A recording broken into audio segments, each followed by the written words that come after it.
ஓம் விருஷபத்வஜாய வித்மகே குருணிஹஸ்தாய தீமகே தன்னோ குரு பிரசோதயாத். நேயர்கள் எல்லாருக்கும் வணக்கம். இந்த வீடியோவில் நவகிரகங்கள்லேயே முழு சுப கிரகமாக இருக்கக்கூடிய குரு பகவானோட அதிசார பயிற்சி பலன்கள் அப்படிங்கிறது தான் நம்ம பார்க்க போகிறோம். அது என்ன அதிசார பயிற்சி அப்படின்னு நீங்கள் கேட்கலாம். அதாவது ஒரு கிரகம் தன்னோட இயல்பை மீறி வேகமாக இன்னொரு ராசிக்கு போகிறது, மறுபடியும் அதே ராசிக்கு திரும்பி வந்துச்சுன்னா அது வக்கரம். வேகமாக போகுது அப்படின்னா அது அதிசாரம். அந்த வகையில் குரு பகவான் இப்போ மிதுன ராசியில் இருக்கார். ஐப்பசி 1ஆம் தேதி, அதாவது விசுவாவசு வருடம் ஐப்பசி 1ஆம் தேதி சனிக்கிழமை அன்றைய தினம் சனி பிரதோஷம். ஆங்கிலத்துக்கு அக்டோபர் 18ஆம் தேதி குரு பகவான் மிதுன ராசியிலிருந்து கடகராசிக்கு பயிற்சி ஆகிறார். கடகராசி அப்படிங்கிறது குரு உச்ச வீடு. அப்ப குரு உச்சம் தொட போறார் அப்படிங்கிறது தான் இந்த அதிசார பயிற்சி நமக்கு கொடுக்கக்கூடிய அமைப்பு. எத்தனை நாளைக்கு ஜோசியர் அங்க இருப்பாரு அப்படின்னா, அக்டோபர் 18ஆம் தேதியிலிருந்து டிசம்பர் 3ஆம் தேதி வரைக்கும் ஒரு 52 நாள் குரு பகவான் உச்சத்தை தொட்டு உங்களுக்கு அற்புதமான யோக பலன்கள் அப்படிங்கிறத வழங்க போறாரு. அதாவது காலபுருஷனுக்கு 9வது வீட்டுக்கும் 12வது வீட்டுக்கும் அதிபதி குரு. தந்தை, தெய்வ அருள், அதிர்ஷ்டம், உயர்கல்வி இதெல்லாம் குறிக்கக்கூடிய பாக்கியஸ்தானத்துக்கும் அவர் தான் அதிபதி. அது மாதிரி அயன சயன போகம், செலவுகள் இதையெல்லாம் குறிக்கக்கூடிய இடத்துக்கும் குரு தான் அதிபதி. அப்படிப்பட்ட குரு பகவான் உச்சம் தொட போறார் அப்படின்னா எல்லா ராசிக்காரர்களுக்குமே அப்படியே ஒரு நெருப்பு மாதிரி எரியும் வாழ்க்கை அப்படின்னு சொல்லலாம். நம்ம கிட்டையே யாரும் வர முடியாது, அந்த அளவுக்கு எதிரிகள் இல்லாத ஒரு வாழ்க்கை. எதிரிகள் இருந்தா வெல்லக்கூடிய ஒரு அமைப்பு. அத்தனையவும் 52 நாள் குரு பகவான் ஆட்டமா ஆட போறார். குரு விளையாடல் அப்படிங்கிறத நீங்க பார்க்க போறீங்க. அதான் உங்களோட ராசிக்கு குரு என்ன கொடுக்க போறார். இந்த 52 நாள் வாழ்க்கையில நல்லது நடக்குமா, மாற்றம் நடக்குமா, என்ன செய்யலாம், என்ன செய்யக்கூடாது எல்லாத்தையும் பார்த்துருவோம். தனுசு ராசி நேயர்களே, உங்களுக்கு இந்த குரு பகவானோட பயிற்சி எப்படி இருக்கு அப்படின்னு பாத்தீங்கன்னா, அதாவது குரு இதுவரைக்கும் இருந்த இடம் அப்படின்னு பாத்தீங்கன்னா ராசிக்கு 7வது வீடு, அதாவது களத்திர ஸ்தானத்துல சப்தமஸ்தானத்துல குரு பகவான் அப்படிங்கிறவரு இருந்தாரு. இப்ப ராசிக்கு 7வது வீட்டுல இருந்து 8வது வீட்டுக்கு போறாரு. அதாவது அஷ்டம குருவா போறாரு. ராசிக்கும் அவர் தான் அதிபதி, 4ஆம் இடத்துக்கும் அவர் தான் அதிபதி. ராசியாதிபதி அஷ்டமத்துக்கு போறார் அப்படிங்கிறது ஒரு சுமாரான செய்தி அப்படிங்கிற மாதிரி தான் உங்களுக்கு பலரும் சொல்லியிருப்பாங்க. அது உண்மையும் கூட. சரிதான் ஜோசியரே, இப்ப அஷ்டமத்துல குரு வந்துட்டா கஷ்டம் வந்துருமோ, காசு பணம் வராதோ, என்ன பண்றது ஏது பண்றது, ஏற்கனவே ஒன்னும் வாழ்க்கை ஒன்னும் சிறப்பா போலியே அப்படிங்கிற மாதிரிலாம் உங்களுக்கு இருந்திருக்கும். பரவாயில்ல, அதாவது கெட்டதுலயும் ஒரு நல்லது நடக்கும்னு சொல்லுவாங்க பார்த்தீங்களா. இந்த அதிசார குரு பயிற்சியில குரு பகவான் ராசிக்கு 8வது வீட்டுக்கு போனாலும் அர்த்தாஷ்டம சனியோட ஆதிக்கம் அப்படிங்கிறத குறைக்கிறாரு அவரோட பார்வையால. அப்படிங்கறதால ஏற்கனவே இருந்ததை விட ஓரளவுக்கு நல்லா தான் இருப்பீங்க. ஏன்னா 7ல குரு இருந்துகிட்டு சனி அர்த்தாஷ்டமத்துல மாட்டிக்கிட்டதால குருவால சனியை எதிர்த்து பெருசா ஒன்னும் செஞ்சிட முடியாது. அப்ப குரு கொடுக்கிற இடத்துல இருந்துட்டு குறுக்கணும்னு நினைச்சா கூட சனி தடுத்துட்டார். ஆனா இப்ப குரு கொடுக்க கூடாத இடத்துல இருந்துகிட்டு கெடுக்கிற சனியை கெடுக்க விடாம தடுத்துக்கிட்டு இருக்காரு. இது ஒரு நல்ல மாற்றம். இந்த 52 நாள்ல சின்ன சின்ன வாய்ப்புகள் அப்படிங்கிறது உங்களுக்கு நிச்சயமா கிடைக்கும். அதோட குரு இருக்கும் இடம் பால், பார்க்கும் இடம் சிறப்பு அப்படின்னு சொல்லுவோம் இல்லையா. அவரோட பார்வையால உங்களுக்கு நல்லது அப்படிங்கறத செய்வாரு. அது மாதிரி சொந்த வீட்டுக்கு அவர் எப்பவுமே துரோகம் அப்படிங்கறத செய்ய மாட்டாரு. அஷ்டமத்துல குரு மறைஞ்சாலும் ராசியாதிபதி சாதாரணமா போய் மறையில உச்சமடைய போறார். 8ஆம் இடம் கடகராசி அப்படிங்கறது குருவோட உச்ச வீடு அப்படிங்கறதே நீங்க மறந்துடக்கூடாது. அப்ப ராசிநாதன் உச்சம் அப்படின்னா பலம் அடைகிறார் அப்படின்னு அர்த்தம். உச்சகட்ட ஆட்டத்தை காட்ட போறாரு. அப்ப ராசிநாதனுக்கு பலம் கிடைக்குது அப்படின்னா நமக்கே கிடைக்குது. அதாவது ராசிநாதன் அப்படிங்கிறவர் ஒரு குடும்பத்துல குடும்ப தலைவர் மாதிரி. ஒரு குடும்ப தலைவன் ஒரு பலமா இருக்கான் அப்படின்னா அந்த குடும்பமே பலமா தான் இருக்கும். ஒரு குடும்ப தலைவன் ஒரு வேலைக்கு போய் நல்ல கை நிறைய சம்பாதிக்கிறான் அப்படின்னா அந்த குடும்பம் செல்வ செழிப்போடு இருக்கும்.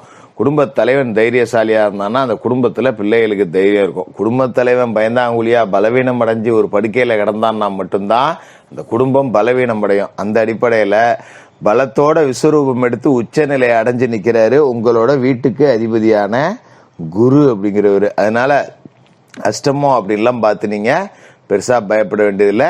கொஞ்சம் காசு பணத்துல முடை அப்படிங்கிறது இருக்கதான் செய்யும். இருந்தாலும் பெரிய அளவுல ஒரு கடை வாங்க வேண்டிய ஒரு சூழல், ஒரு வைத்திய செலவு, அல்ல அர்ஜென்ட்டுக்கு ஒரு பெரிய செலவு, இந்த மாதிரிலாம் குரு கொடுக்க மாட்டாரு. அதனால நீங்க அதை பத்தி கவலைப்பட வேண்டியதில்லை. அது மாதிரி 8ஆம் வீட்டுல குரு உச்சம் அடைஞ்சிருக்குப்ப வாழ்க்கையில என்ன செய்ய போறோம் அப்படின்னு தெரியாம இருந்தவங்க எல்லாம் இப்ப என்ன செய்யணும் அப்படிங்கிற ஒரு முடிவுக்கு வந்துருவாங்க. என்னான்னு தெரியலையா, அவன் வீடு கட்டுறான், கல்யாணம் பண்ணுறான், நல்லா இருக்கான், நம்ம பார்த்து படிக்காமல் விட்டுட்டோம், இல்லை படித்து முடிச்சுட்டும் வேலை இல்லை. இப்படி இருக்கிறவங்க வாழ்க்கையில் என்னதான் செய்ய போகிறோன்னு தெரில. வாங்குற சம்பளம் கைக்கும் பத்தில் வாய்க்கும் பத்தில். 10 ரூபா மிச்சப்படுத்தி நம்ம என்னைக்கு நல்ல நிலைமையில உட்கார போகிறோம், 4 பேர் மதிக்க வாழ போகிறோம். ஏதாவது ஒரு தொழில் செய்யணும். நம்ம ஊரில் என்ன தொழில் செஞ்சால் பரவாயில்ல, ஒன்றும் தோண மாட்டேங்குது. யாருக்கிட்டேயோ ஃபோன் போட்டு எங்கள் ஊரில் என்ன தொழிலையோ ஊரை பற்றி எனக்கு எப்படியா தெரியுமா அவன்.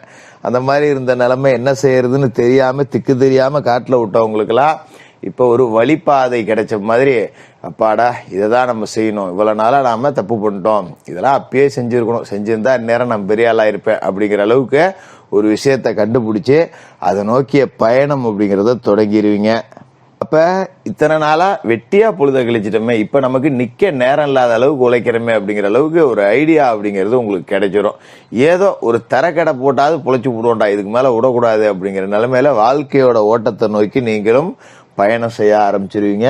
அதனால் நிறைய நன்மைகள் அப்படிங்கிறது நடக்கும். அதுமாரி ஒரு இடத்துல வேலை செய்கிறோம் அப்படின்னா கூட இந்த 52 நாளில் நிறைய உயரதிகாரிகளோட சப்போர்ட் அப்படிங்கிறது கிடைக்கும். அவங்கள வச்சு ஒரு ப்ரமோஷன் வாங்கலாம். இல்லை ஏதாவது பகுதி நேரமாக ஆஃபீஸில் இருந்துட்டு வேலை செய்கிறேன் சார், குடும்பத்துக்கு பத்த மாட்டேங்குது, என்ன ஒரு மணி நேரம் சீக்கிரம் அனுப்பிச்சி விடுங்க, இப்படி ஏதாவது பேசி அதை வச்சு 10 ரூபா முன்னுக்கு வரக்கூடிய அமைப்பு அப்படிங்கிறதும் இருக்குது. தொழில் செய்கிறவங்களுக்கும் பார்த்தீங்கன்னா தொழில் வளர்ச்சி நல்லாயிருக்கும். ஏதோ ஒரு நாள் கடமைக்கு தொழில் செஞ்சவங்க கூட இதுக்கு மேலே அதை முன்னுக்கு கொண்டு வரணும், அதாவது போதும் அப்படின்னு சொல்லிட்டு சுருங்கிக்கிட்டவங்களாம் இல்லை பத்தாது, நம்ம இன்னும் இதை விரிவுபடுத்தணும் அப்படின்னு சொல்லிட்டு தொழிலை பெருக்கணும், கிளை நிறுவனத்தை தொடங்கணும், இன்னும் 2 பேருக்கு வேலை கொடுக்கணும் அப்படிங்கிற அளவுக்கு ஒரு நேர்மறை ஆற்றலோட விரைவான பயணம் அப்படிங்கிறத செய்வீங்க. இது உங்களுக்கு நன்மையை கொடுக்கும். சுற்றத்தார் மத்தியில் உங்களை பார்த்து ஆச்சரியப்பட வைக்கும். அதுமாரி குரு பகவானோட பார்வை அப்படிங்கிறது பார்த்தீங்கன்னா ராசிக்கு 12, 2, 4 இந்த வீட்டில் உழுவுது. அப்போ 12க்கு குரு பார்வை கிடைக்குது அப்படிங்கிறப்ப தேவையற்ற விரய செலவுகள் வராது. குறிப்பாக அர்த்தாசிரமத்தில் சனி இருக்கும்போது தாயாருக்கு மருத்துவ செலவு செஞ்சுருப்பீங்க, தாய் வழி சொந்தங்களுக்காக பிரச்சனை, செலவு போனேன் வந்தேன்னு இருப்பீங்க. இது மாதிரி இருக்கிற நிலைமை அப்படிங்கிறதெல்லாம் இதுக்கு மேலே சரியாயிடும். ரொம்ப ஒரு நல்ல அமைப்பு அப்படிங்கிறது தான். இப்போ தேவையில்லாத விரைய செலவு வராது. கல்யாணம் காட்சி, சுப செலவு, வீட்டுக்கு ஜாமான் செட்டு வாங்குறது, இந்த மாதிரி செலவு தான் வரும். தனஸ்தானத்திலையும் குரு பார்வை விழுவுது அப்படிங்கிறதால செலவுக்கு உண்டான காசு பணம் அப்படிங்கிறத கொடுத்துருவாரு. அதை பற்றி நீங்கள் கவலைப்பட வேண்டியதில்லை. ஒரு செலவு வருது அப்படின்னா கையில் காசு வச்சுக்கிட்டு ஆரம்பிக்கணும்னு அவசியம் இல்லை. ஆரம்பிச்சிங்கன்னா எங்கே இருந்தாவது ஒரு ரூபத்தில் காசு பணம் வந்து பைய நிரப்பிடும். குடும்பத்திலையும் உங்களோட பேச்சுக்கு செல்வாக்கு நல்லா இருக்கும். அவன் சொன்னால் கரெக்டாக இருக்குயா அப்படின்னு 4 பேர் மெச்சக்கூடிய அளவுக்கு ஒரு வாழ்க்கை அப்படிங்கிறத வாழலாம். 4ஆம் இடத்துல குரு பார்வை விழுது. மீன ராசியில் சொந்த வீட்டையே குரு பார்க்குறார். அவரோட வீட்டில் தான் சனி இருக்கார். குருவுக்கு மீனமும் ஒரு சொந்த வீடு. அப்போ சனிக்கு வீடு கொடுத்ததே குரு தான். இப்போ குருவோட வீட்டில் தான் இருக்கும், குருவும் பார்க்குறாரு அப்படிங்கிறப்ப சனி குருவோட இன்னொரு வீடான உங்களுக்கும் கெடுதல் அப்படிங்கிறது செய்ய மாட்டார். அதனால் கவலைப்பட வேண்டியதில்லை. இந்த 52 நாளில் வாழ்க்கையில் என்ன செய்யணும் அப்படிங்கிறதுல தெளிவோடு இருப்பீங்க. தேவையில்லாத விரைய செலவு வராது. 10 ரூபா மிச்சம் வச்சுருக்க காசில் ஏதாவது ஒரு தொழில் தொடங்கணும் அப்படிங்கிற ஐடியாவுக்கு வந்து தொழிலை தொடங்கி வாழ்க்கை பயணம் அப்படிங்கிறதையும் புதுசாக தொடங்கலாம். கவலைப்பட வேண்டியதில்லை. காலையில் குளித்து முழிவிட்டு தினமும் விநாயகர் வழிபாடு செய்யணும். செஞ்சுட்டு வேலைகளை தொடங்குங்க. 10 ரூபா காசு பணம் இருக்கிறப்ப ஏழைவாழைகளுக்கு அன்னதானம் பண்ணுங்க. நல்லா இருக்கும். தனுசு ராசிக்காரர்களுக்கு வாழ்த்துக்கள்.